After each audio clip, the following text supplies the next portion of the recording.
અને જે વૃદ્ધાશ્રમમાં મા બાપ છે ને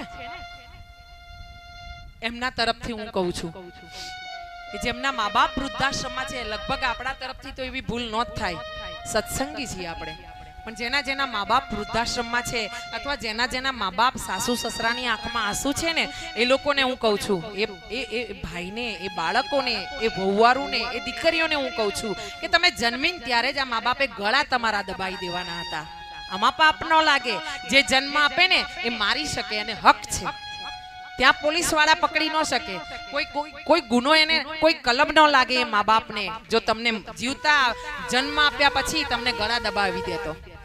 હા, તમને મોટા કર્યા, તમને મોટા ના કરે ને તમને જ અનાથાશ્રમમાં મૂકી આવતે તો. કારણ કે પુત્રના પારણામાં મા બાપ ઓળખી જાય છે અમુક ઉંમરે કે આ પુત્ર મને કામ નહીં આવે, આ દીકરી મને કામ નહીં આવે, મને નહીં નિભાવી.